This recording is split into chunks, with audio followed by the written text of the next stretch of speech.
Hello friends, ये article आपका direct benefit transfer के ऊपर है। आपको पता है डायरेक्ट बेनिफिट ट्रांसफ़र यानी कि इंस्टेड ऑफ हम मिडल मैन यूज़ करने के बजाय जो भी बेनिफिशियरी है उसके अकाउंट में डायरेक्टली कैश ट्रांसफ़र कर देते हैं।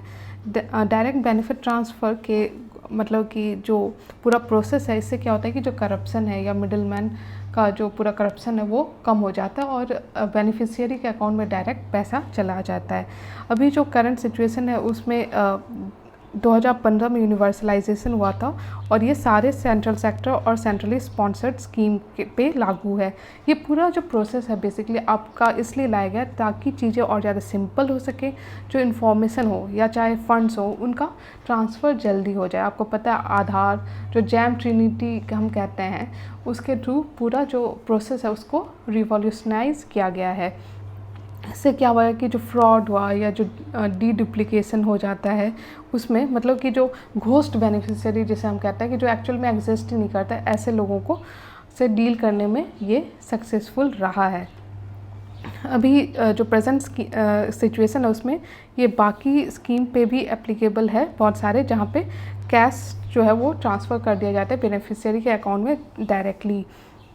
प्रेजेंटली ये 315 स्कीम में है जो जिसमें कि आपके 53 अलग मिनिस्ट्री और डिपार्टमेंट में ये लागू होता है। आपको याद होगा कि रिसेंटली तक जब आप सिलेंडर खरीदते थे तो उसका जो भी रिबेट था वो आपके अकाउंट में डायरेक्टली आ जाता था। तो इससे क्या हुआ कि जो सोशल प्रोटेक्शन है, स्पेशली जो नए नए इमर्जिंग चैलेंजेस हैं जैसे कि कोविड के कारण, तो उसको डील करने में हम ज़्यादा सक्सेसफुल हुए हैं ड्यू टू डीबीटी। जो स्टेप्स इस बारे में इसमें लिए हुए हैं उसमें जैसे मैंने जैम के बारे में कहा, जिसमें आपका जनधन, आधार और मोबाइल ट्रिनिटी को यूज़ करके जिस तरह से आपसे आपके मोबाइल से कनेक्ट किया गया है सब चीज़ों को आपके अकाउंट से और आधार से सारे चीज़ों को लिंक करके और ज़्यादा सिक्योर्ड बना दिया गया है। दूसरा जो स्टेप्स हैं वो है आपका डीबीटी मिशन, जिसमें कि डायरेक्ट बेनिफिट ट्रांसफ़र मिशन जो कहते हैं, जो कि अभी कैबिनेट सेक्रेटरीट के अंदर है। उसी तरह नेशनल ऑटोमेटेड क्लियरिंग हाउस, आधार पेमेंट ब्रिज सिस्टम, ये सारे कुछ स्टेप्स हैं। और उसके बाद मॉडर्न टेक्नोलॉजी और आईटी टूल्स को यूज़ करके गवर्नमेंट हमेशा अब सोच रही है कि हम मिनिमम गवर्नमेंट और मैक्सिमम गवर्नेंस, ठीक है, मैक्सिमम गवर्नेंस और मिनिमम गवर्नमेंट का बात जो कह रही है उसमें ये एक इम्पॉर्टेंट टूल बन के निकल रहा है। अगर चैलेंजेस का बात करें, देखिए जब कोई भी रिफॉर्म आता है तो चीज़ें तो अच्छी होती है लेकिन अलग चैलेंजेस भी उसके कारण निकल आते हैं। इसमें है पहला कि प्राइवेसी कंसर्न। गवर्नमेंट को आपका सारा डाटा है, आपके सारे डाटाज अवेलेबल हैं, ठीक है, तो कहीं ना कहीं कोई किसी को अगर गवर्नमेंट टारगेट करना चाहे तो वो आसानी से कर सकती है।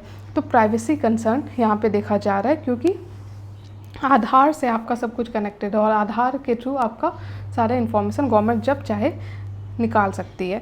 दूसरा कि जो बैंकिंग इंफ्रास्ट्रक्चर जो कि कोर बन गया है, ठीक है, जैम ट्रिनिटी का अगर हम बात करते हैं तो बैंकिंग इंफ्रास्ट्रक्चर कोर है लेकिन ये डेवलप नहीं हुआ है, स्पेशली इन रूरल एरिया या फार फ्लंग एरिया या नॉर्थ ईस्ट का एकदम दूर वाला एरिया, तो वहाँ पे उतना डेवलप नहीं हुआ है। साथ में इंफ्रास्ट्रक्चर प्रॉब्लम है, कहीं पे कैश इजीली विड्रॉ करना आसान नहीं होता, ठीक है, कहीं पे अवेयरनेस नहीं है लोगों के बारे को।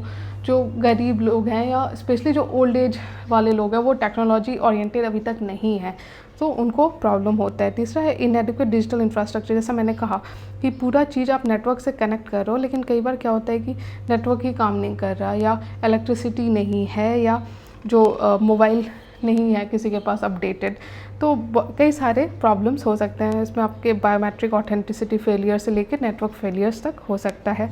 उसके बाद फिनेंशियल एजुकेशन या अवेयरनेस का जहाँ तक बात है तो अभी तक स्पेशली जो ओल्ड एज के लोग हैं जो टोटली टेक्नोलॉजी ओरिएंटेड नहीं है उनके लिए थोड़ा सा डिफ़िकल्ट हो जाता है। उसके बाद फिर फिनेंशियल एजुकेशन नहीं है, स्पेशली कई वुमेंस को कई बार देखा गया कि अवेयरनेस नहीं है जो उनके फिनेंशियल राइट्स है उसके बारे में।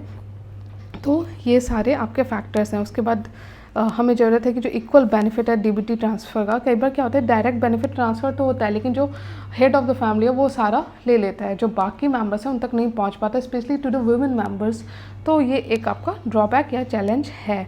वे फॉरवर्ड में वही है कि हमें जो डाटा प्रोटेक्शन लॉ है उसको और ज़्यादा स्ट्रॉन्ग करने की ज़रूरत है, ताकि हमारा जो प्राइवेसी कंसर्न है वो डील किया जा सके। उसके बाद जो बैंकिंग इंफ्रास्ट्रक्चर है, चाहे वो नॉर्थ ईस्ट का रीजन हो या रूरल एरिया हो या फार फ्लंग एरिया हो या हिली टेरेन हो, लद्दाख से लेके आपका अरुणाचल से लेके हर एरिया में आपका होना चाहिए बैंकिंग इंफ्रास्ट्रक्चर।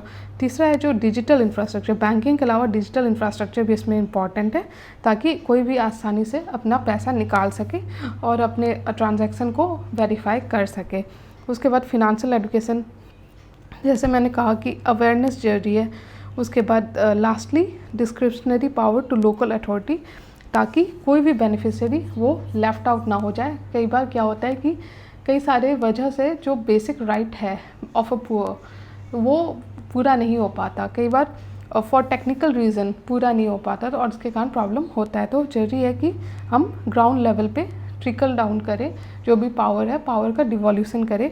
इससे क्या होगा कि एफिशिएंसी, इफेक्टिव और ट्रांसपेरेंट और अकाउंटेबल सिस्टम बनेगा हमारा, जो कि गवर्नेंस का आपका इम्पॉर्टेंट पार्ट है। तो ये आपका गवर्नेंस से भी कनेक्ट होता है। तो इस तरह से पूरा वीडियो मैंने डिस्कस कर लिया। आई होप आपको वीडियो समझ में आ गया हो। अगर समझ में आया और अच्छा लगा तो प्लीज़ लाइक कीजिए और मेरे चैनल को सब्सक्राइब कीजिए। Thank you.